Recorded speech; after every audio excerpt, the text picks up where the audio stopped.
When these three friends meet up, it's always a blast from the past. The Nostalgic Trio is coming up next, here on PBS Kids. Happy birthday to these members of the PBS 39 Kids Club.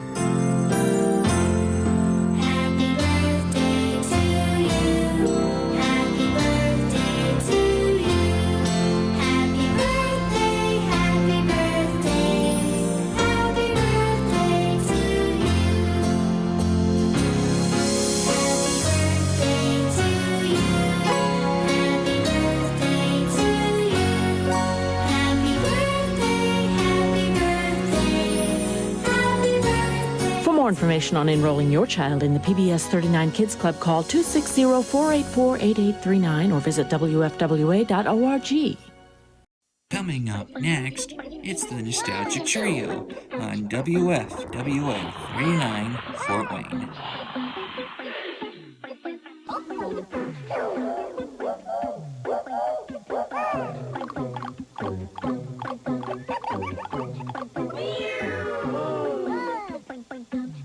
Hello, everyone. Welcome to our latest episode of the Nostalgic Trio. As always, I'm your host, Froggyjoe, with my co-host, Patriot, and our newest member. Why don't you introduce yourself? Yeah. Name's Ichigo. Yes, like from the anime. So tonight is actually a very special episode because today is actually my birthday of all days. Happy birthday! Happy birthday! Yay! Happy birthday!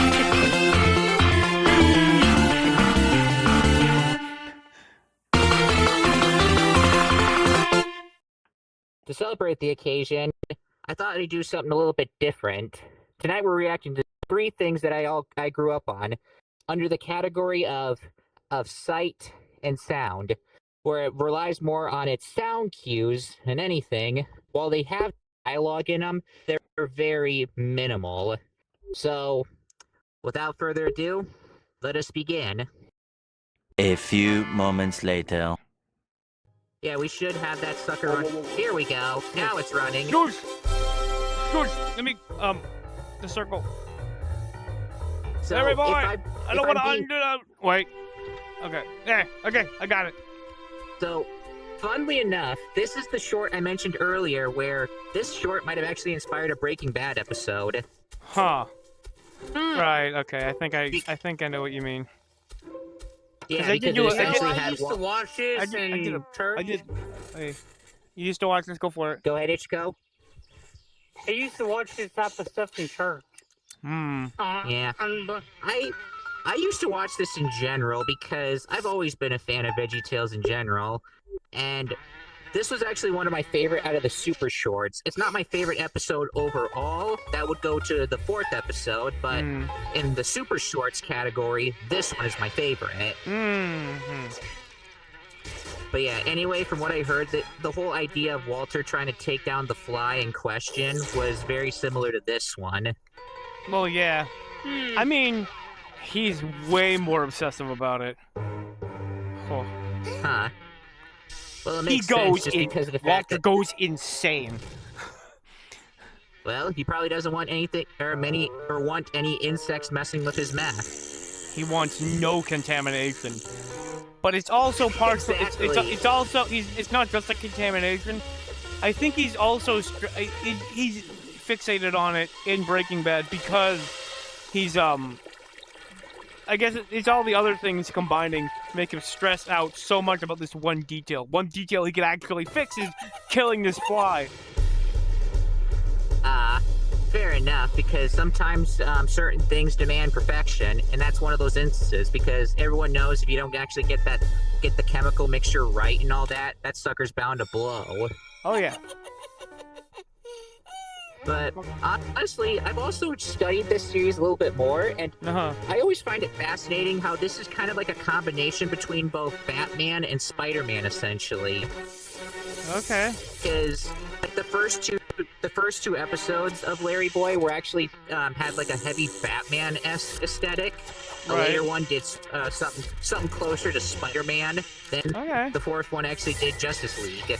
Hmm. This series in general, I would consider this a mix between Batman the Animated Series and the 1960s Batman. Okay. Because Hey, the it's... Batman animated series was good. I know, I enjoy this series too as well. I think they're both really good. But what I'm getting at is that it has an animated art style like Batman the Animated Series, but the goofiness of the 1960s Batman. And heck, even the show in general, like the intro for it, is very reminiscent of the intro for Batman the Animated Series. I never seen the intro. I'll have to send it to you at some point, but that was one of the one of the only instances I can think of seeing a frog never eat a fly. Well, I guess he must not have been that hungry. Yeah, I guess not, or maybe just not. Just from the look on his face, he probably wasn't in the mood. You gotta, let's be honest here. Expecting him to just miraculously go out to the fly is kind of a leap, wouldn't you say? That's a good one. Oh man, us and our puns, just how we just come up with this stuff on the fly. Not to mention, like, the way the cave is kind of hidden as well is also very Batman 1960-ish. Man, But in general, my favorite part of this short is undoubtedly the score. Because the score in this is just absolutely fantastic. Yeah. This was like... Yeah, because it's honestly funny how they make this more intense than it actually is, because it's literally just a superhero fighting a fly. They're making it sound a lot more epic than it needs to be. But I guess they were really trying to go for the whole Tom and Jerry feeling, essentially. Because let's face it, they had their music guide them wherever they went as well. Yeah, a lot of the time. Yeah. But then things really get kick into high gear as soon as he hits the airway. Oh, yeah, he's got the Larry wing or whatever the fuck it's called. Larry plane. Ah, okay. Yeah, that's what's funny is that almost everything in the cave or in general is actually just themed to Larry in some way. Because I remember there was a book I read at one point where there was Larry Floss, Larry Pole, and stuff like that, essentially. That's what you gotta do! Merchandising! Larry the Lunchbox! Larry the Car! Larry the Movie! Larry the Movie 2! The search for more money!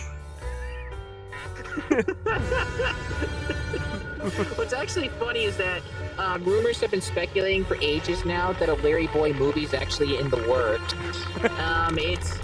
The production's not going so well. It just seems like the studios just can't make up their minds or actually cooperate or anything. It just doesn't seem to be working out at the moment. And fans are just curious on when the heck the thing will actually be released, or even just get some actual word about it. I thought you were gonna bring up Spaceballs here's 2, which another is thing confirmed. I know about. Did y'all know that they were redoing SWAT Cats? No, I what? don't hear mean about like a SWAT Cats. Okay. And I don't mean like a redub or anything. No. They said they were going to do a continuation of where they left off. Hasbro themselves said that. Fair enough. And the actors who voice acted the original That's characters actually kind of too. cool. I'm wondering where that's at. Well, You that was the really end need. of Fly By Might, so You really it's need to time take actually- advantage. Hold on. Yeah, if you got Oh, the go ahead. VAs, you really need to take advantage of it. It's Yeah. becoming more and more And common. mind you, It's this becoming is more the common. original voice actors, Yeah. except one who passed away. Yeah, But other than that, that's the OGs like Razor and T-Bone. You can't Yeah, pass that up. no, especially considering their existence is Patriot. contingent on time. Yeah, Hold up, we gotta continue. Yeah, I'll just introduce the next one. You can post a link and we can continue our conversation. Okay. So anyway, next up are a series of shorts focused on a plucky little guinea pig before he met a small duckling and a tiny turtle. These are the adventures of Linny the guinea pig in space and under the ocean. 2 hours later. There it goes. There we go. Somebody got a kill streak in Halo.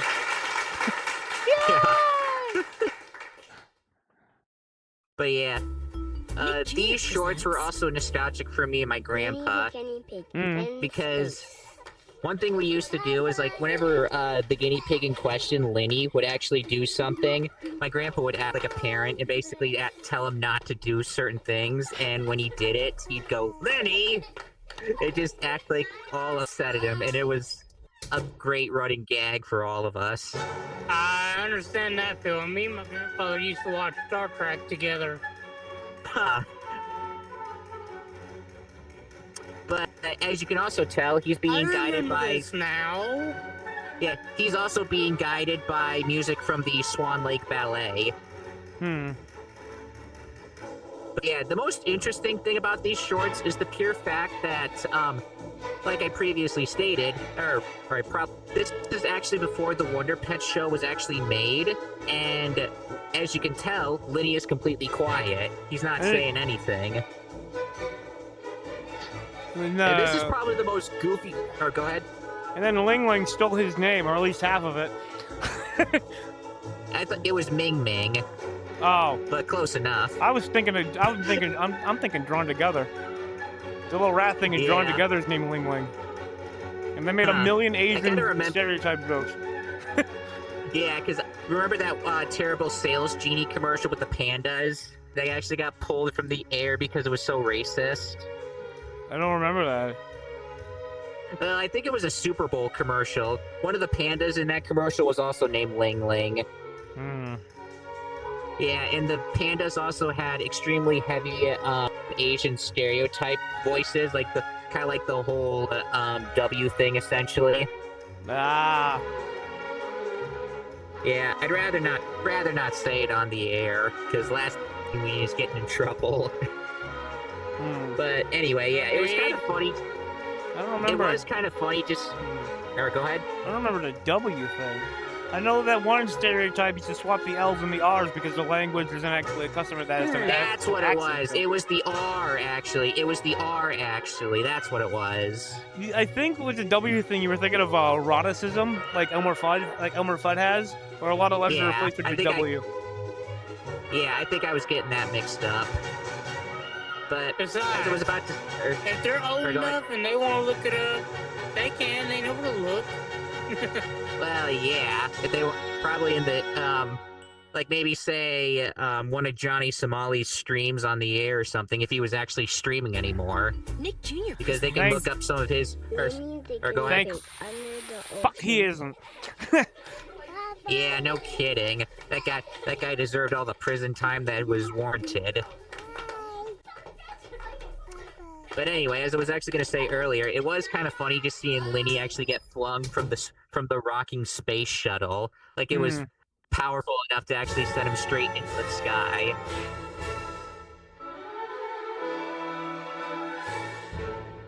It's even funnier the fact that he just can't go anywhere without that little hat on his head. If you don't have your trademark, if you don't have your brand, what do you have? That's fair enough. That's a good way of putting it, actually. But, what's actually kind of ironic is that, a hamster? Linny the hamster! But, though, that actually comes to there's actually a funny story with this, but this is kind of my introduction to guinea pigs altogether. I actually remember years later, after the Wonder Pets aired, my dad actually got me and my sister a little guinea pig for our apartment complex. And originally, me and Jade actually were gonna try to name the thing Linny, but my dad did not want that to happen, so instead we named it Baxter. That thing must have caused the biggest fucking stinking mess. I know because my sisters had multiple guinea pigs. And if there's one thing there's one thing that they loved to do, is that actually at least one of them, only one out of like 3 total she had. One of them loved to kick their waste in urine-coated sawdust at people. Well, I don't know actually, because this was like years ago. This is like when I was only around 6 or 7 years old, essentially. And this was, yeah, because this was almost 20 or 19 years ago. Yeah. The only thing I remember about Baxter was that whenever he would talk, you'd always just hear him going, "Wee, wee, wee, wee, yep. wee." It's also their panic noises are really high pitched and loud. They just fucking scream. You're welcome for watching. That was just perfect timing on that. Alarm going off like a siren. Whoa. Yeah. I'm trying to think, where was I? Oh yeah, when it came to those shorts, I liked the first one a bit, but I kind of like the music in the second one more, actually, because honestly, the music in the second one just gives me goosebumps. A little tired. But now it's on to our grand finale of Sights and Sounds. Yep. All about colors and full of puppet shows. Where the fluff is this thing? There it is. Yeah, get ready for a real blast from the past. 26 years to be exact. This is Baby Van Gogh. So much later that the old narrator got tired of waiting, and they had to hire a new one. Loves a hot circuit. Yeah, and it's VHS too. Yep, that was actually how I grew up with it. FHV. I only had the regular FHV videotapes, like the original Frosty and whatever. Yeah, like same here. It's the only FHE. I can fucking speak. That's the only FHE video series that I ever had, was the Christmas ones. Yeah, that's what we talked about recently. But fun story about these two is that one of them actually took my grandparents 10 years to find, and it's the cactus wearing the yellow sombrero. Those guys are actually known as Carlos the Cactus. Yeah, Carlos the Cactus. He actually he dances around and he sings about how he's a cactus and all that to his own version of La Cucaracha. But Black screen. Where the hell is his good little monkey? We got the cactus in the big yellow hat. Where's his good little monkey? you can still chime in, because you probably have to hit the play button below, because there's a circle button and you have to press play to see it like I did. Hold on. Give me a sec. There we go. He's got it. He's got it. Is it synced up? Are you at 123? Yep, it's synced. Yeah. You know, I actually wonder, but the one thing I wonder is that puppet there that's covered in paint. If someone actually has their hands on it, that thing is probably worth millions right now. Probably about as much as the original Freddy Freaker. Oh my god. I forgot about Freddy Freaker. 1-900-490 freak. I gotta think. The original Muppets from Jim Henson himself? Oh yeah, like the one with Kermit looking like a sock, actually more so than a frog. Exactly. Yeah, those babies are gonna be those have to be worth billions. Yeah. But I'm gonna just say this now, but this series is also kind of how I got into classical music, believe it or not. Because as you can see, right now it's playing the Carmen Overture. But honestly, it's not a bad rendition of the Carmen Overture, in my opinion. True. I mean, true. Because I also... Yeah, this series is also really well known for its classical music, because it's not just this. They've done plenty of pieces for Mozart, Bach, Beethoven, and just all kinds of people. And they always have a unique way of actually introducing things or just rolling with them. Like when it comes to talking about certain words in another video, they basically would use poetry essentially to teach the words. Yeah, and here we've actually got one of my favorite pieces of classical composition altogether, the William Tell Overture. I race outside to jump and play. I twirl around for What's dizzy funny is fun that this is my and first spin exposure under to the it yellow because, sun. let's face it, my kids my age probably have never heard of the Lone Ranger growing up. Oh, here's a little tidbit about me. I was born in 92. Huh, how about that? 92? The golden age of the 90s. I was born 91.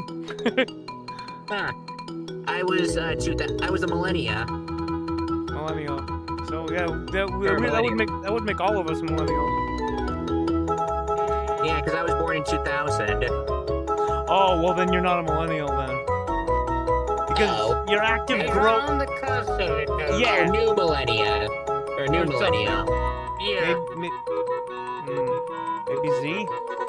Because Y, Yeah, like I think it was Y2K Gen- and Z. Yeah, I think it was Z. I'm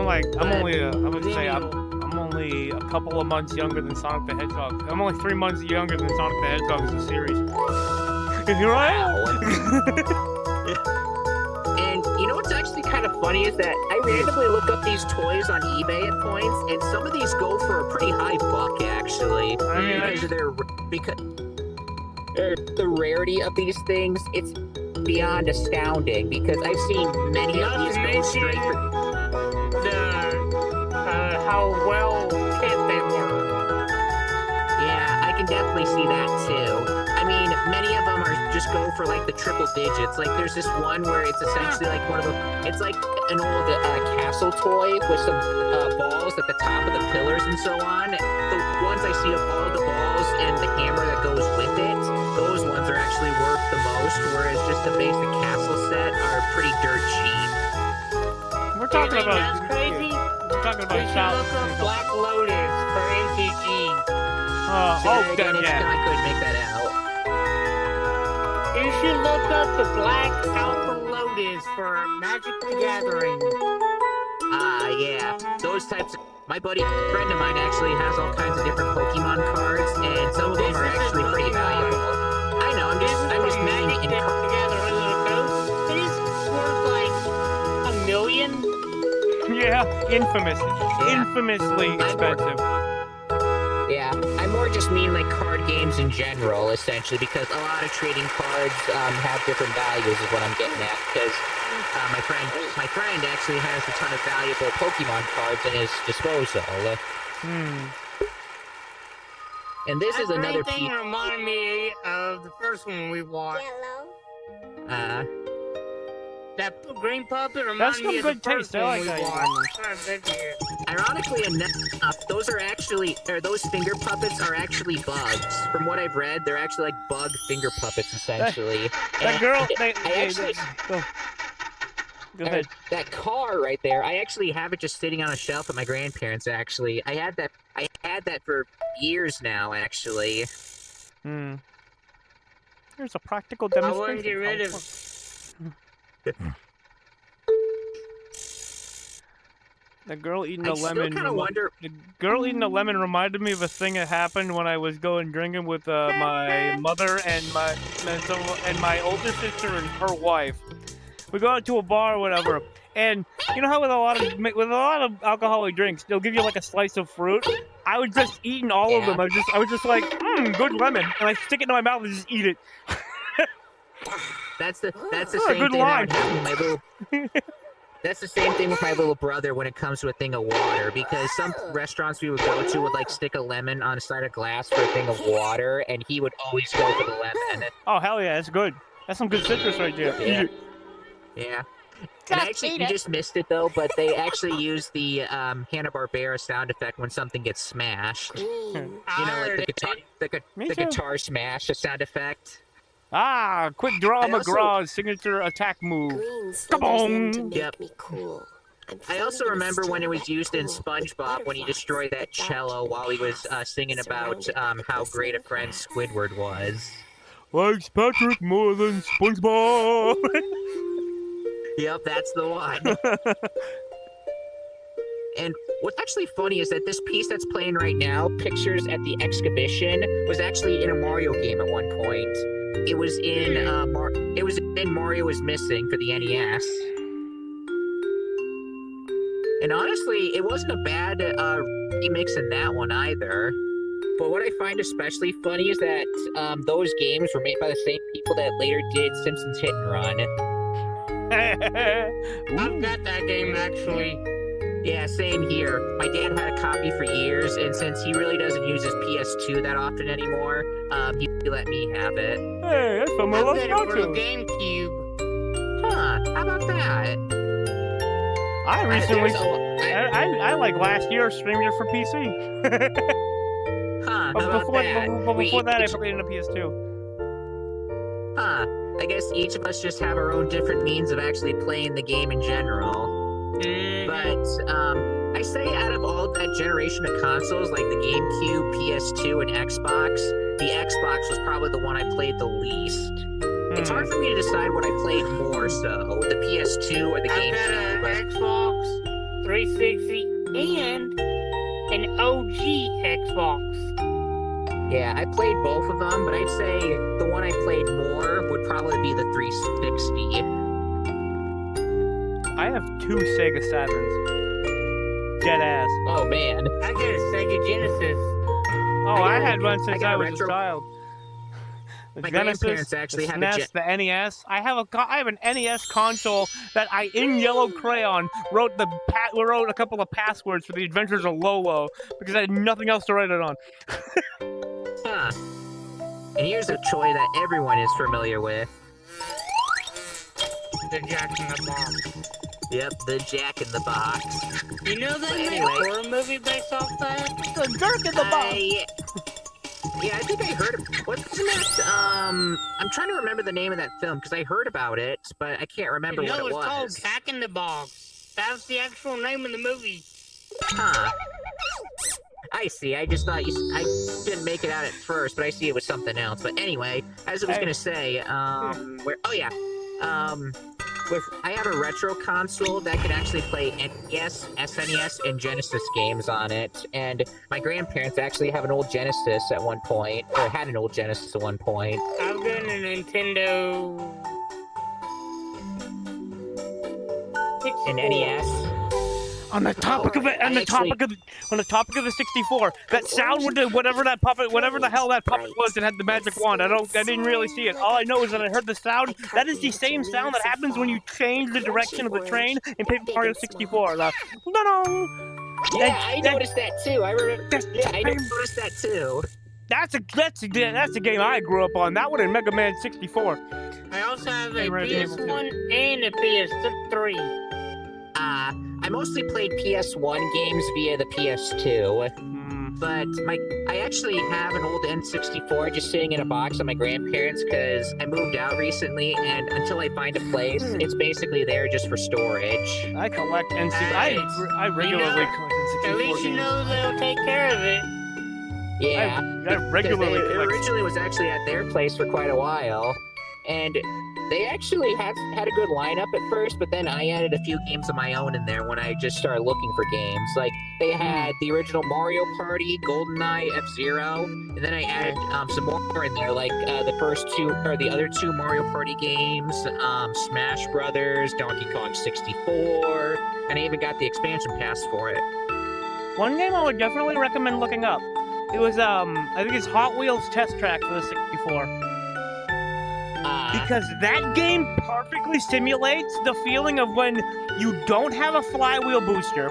All you have are a bunch of tracks and cars, and as a child, you're picking up these cars and you're jumping them through the air and spinning them around because you have full rotational control when you go off ramps and shit. It's pretty cool. It's one of the spies. That mosquito puppet, it kind of makes me think of Spy versus Spy. Mm-hmm.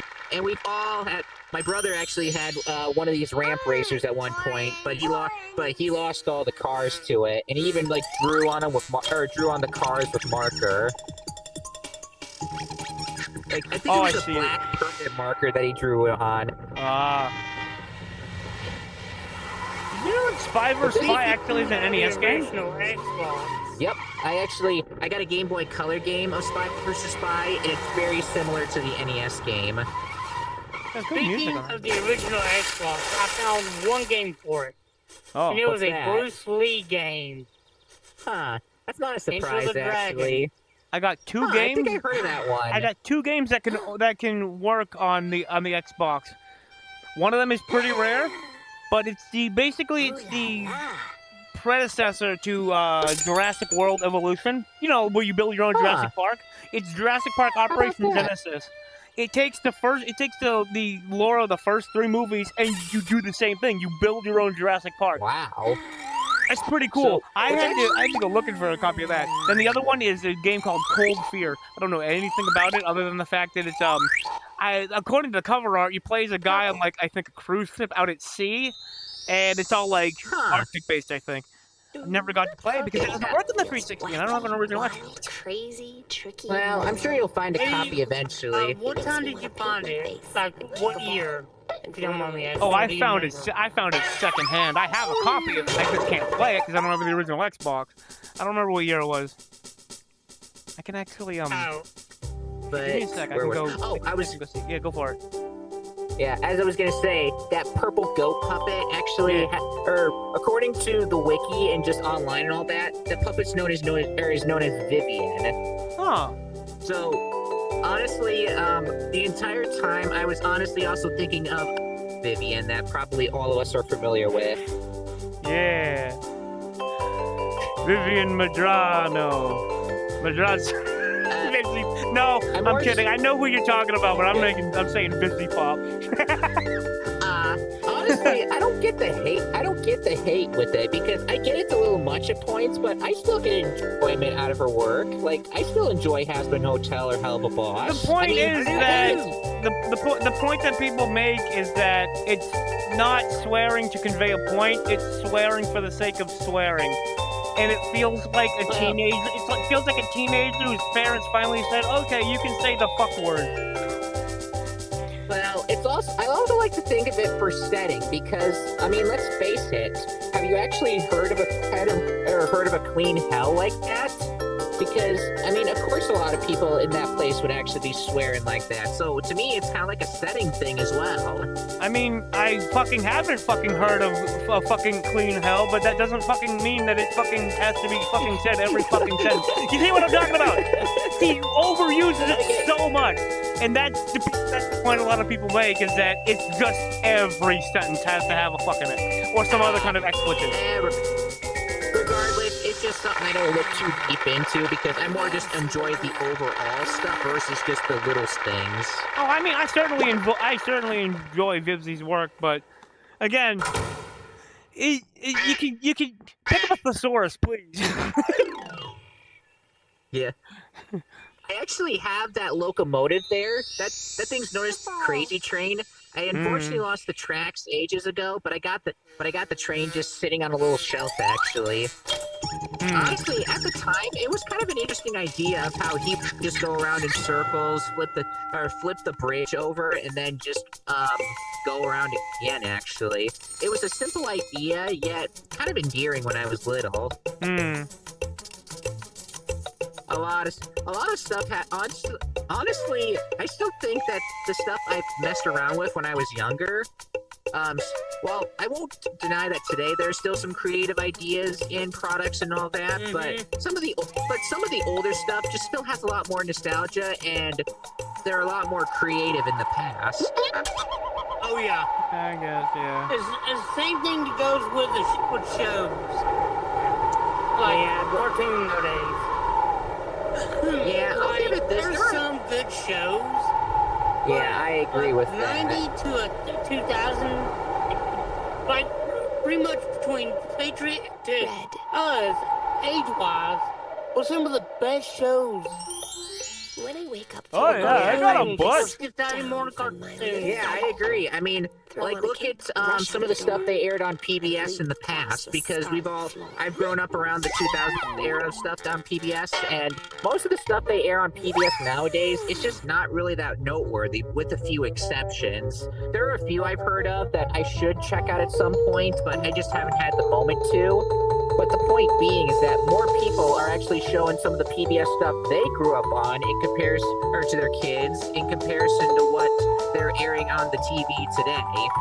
Because the old stuff actually has a lot more value in comparison to the new stuff.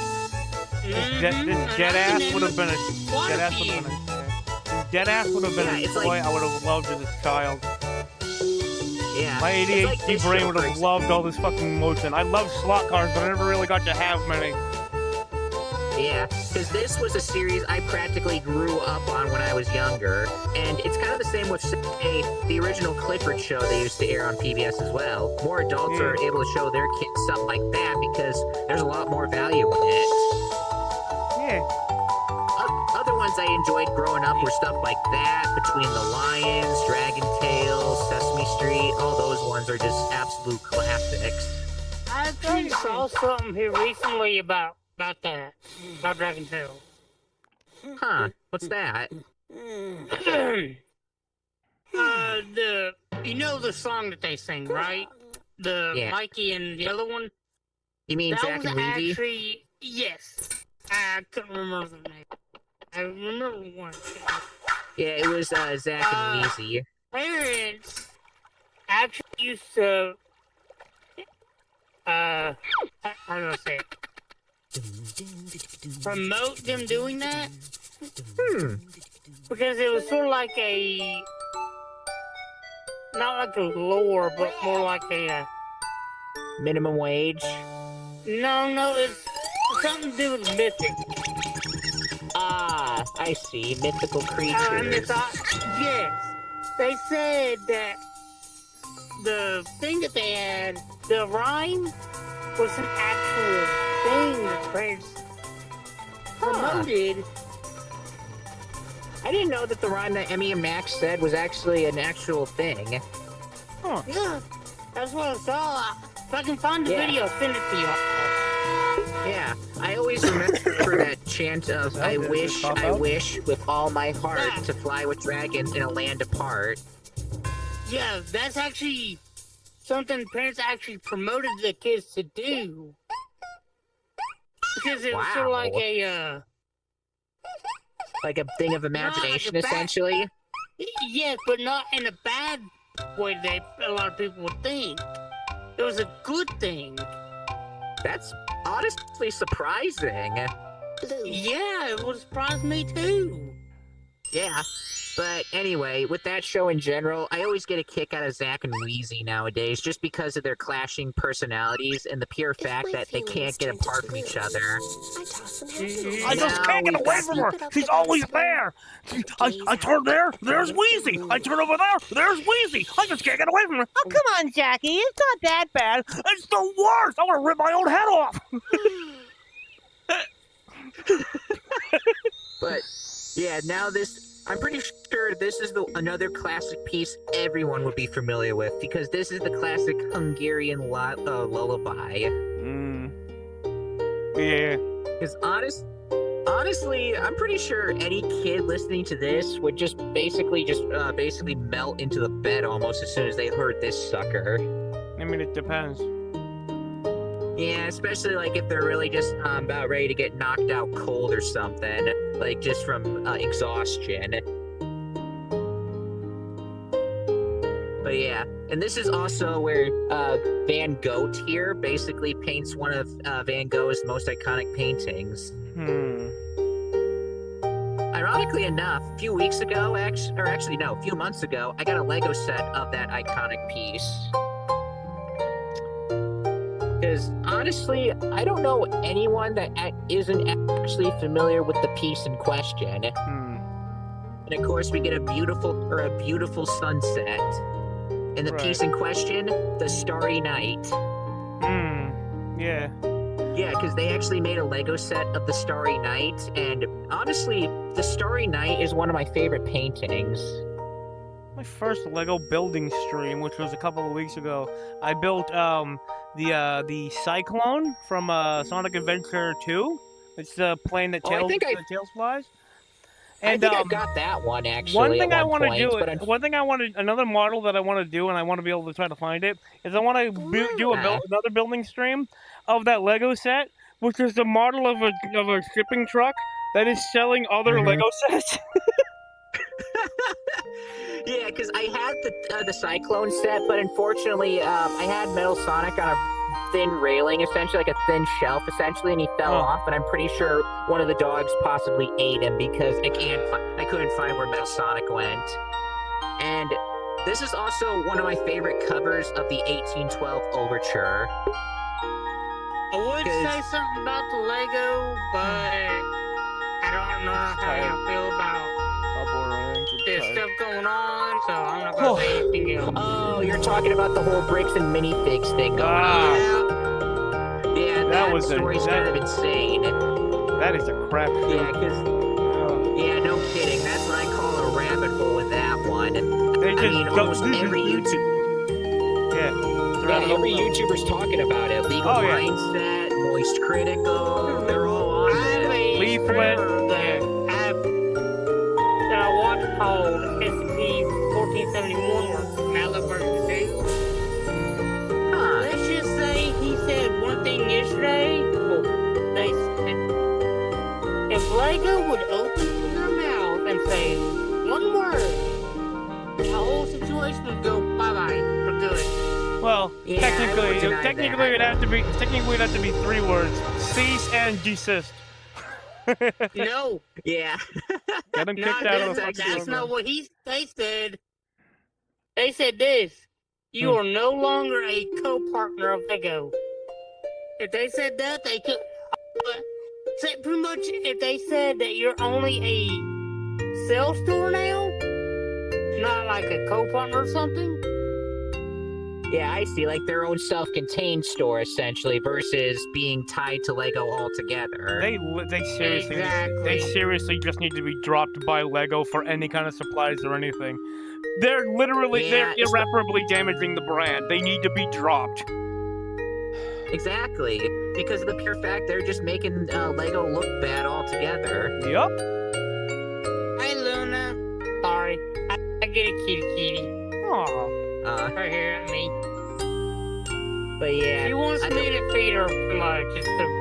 Well, it's perfect timing anyway. So, thanks for joining us, guys, for our birthday stream. Yeah. Or my birthday stream, actually. And we'll see you next time for the Brave Little Toaster. Yep. They can be brighter. So until next time, guys. Or go ahead. I think it's gonna be my birthday, right? At Baby Einstein, we believe in yeah, it's actually your turn on that one, Patriot. We're doing it in September. Now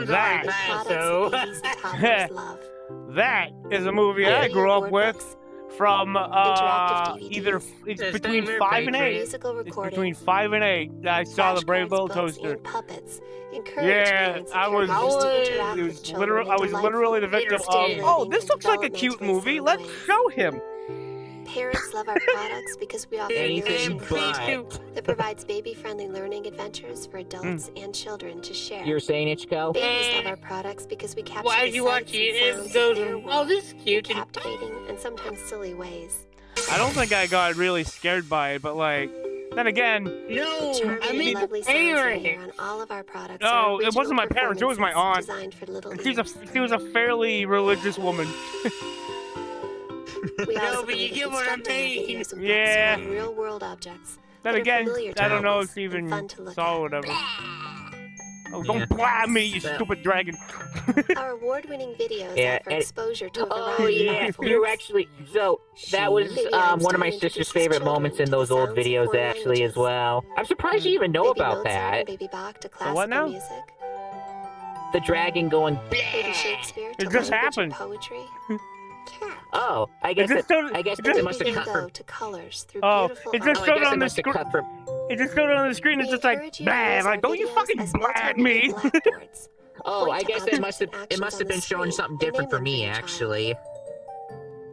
Yeah, it's showing a You should promo watch the music videos. for other. Yeah, This must be the. Yeah, that's probably what they did for the VHS actually, because at the end of every tape they just do a bunch of promos for the other stuff and so on and so forth, and then they'd end with a little slideshow of the toys in question, because they basically just like show the toys' names, the creators, and just stuff like that essentially. Bruh, they showing children participating with other forms of media of this.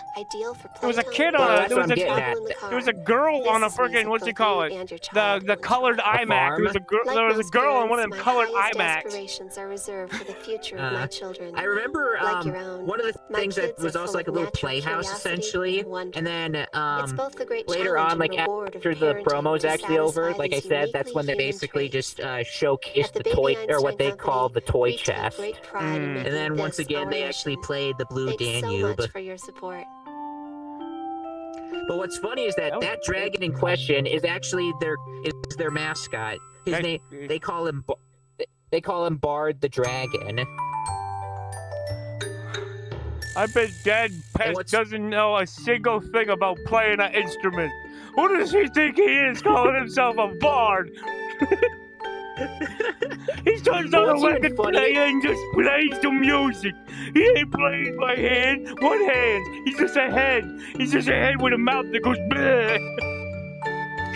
Yeah, I've actually seen several puppets in the show actually like use their heads to essentially play a piano, or just or they'd even use their mouth to actually hold a baton in it.